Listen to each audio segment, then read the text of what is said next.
What's up mga papi? For today's vlog, tayo ay dumaan dito sa construction ng Clark Railway Project. Ito lang yan sa Angeles City.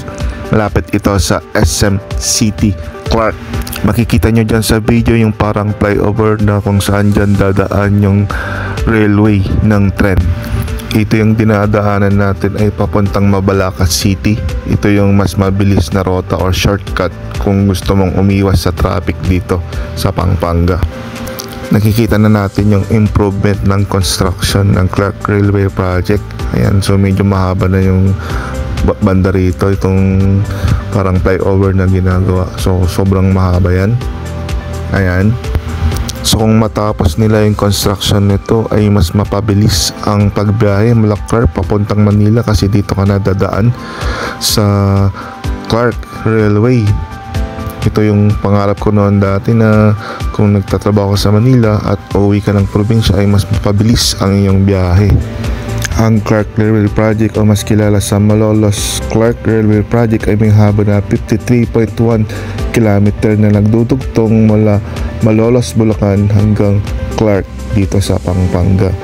Kasama ito sa project na North to South Commuter Railway or NSCR project na may habang 163 km suburban network na magdudugtong mula Clark, Pampanga at ang syudad ng Calamba sa Laguna.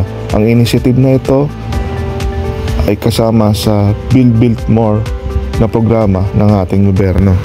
At kagandahan pa nito dahil ang tren o yung Clark Railway Project ay malapit lang sa Clark International Airport. Ibig sabihin, kung galing ka sa ibang bansa o ibang panig na lugar sa Pilipinas, ay mas madali na ang pagbiyahe mula Clark International Airport at sa ibang mga destino o probinsya sa pamagitan ng Clark Railway Project na ito.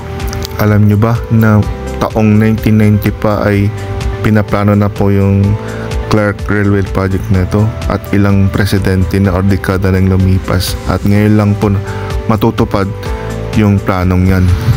Napakahalaga ang tren sa progreso o pag-unlad ng mga bansa. Alam nyo ba na yung dating tren na nagbebiyahe papuntang Dagupan dito sa Tarlac ay umunlad yung mga komunidad kagaya ng Herona, Paniki at ibang bahagi pa ng mga dito sa Central Luzon. At sa pamagitan ng Clark Railway Project na ito ay mas mapabilis ang pagbiyahe ng mga turista o mga namamasyal o ang progreso o urbanidad at ekonomiya dito sa Pilipinas, lalong-lalo na dito sa Central Luzon.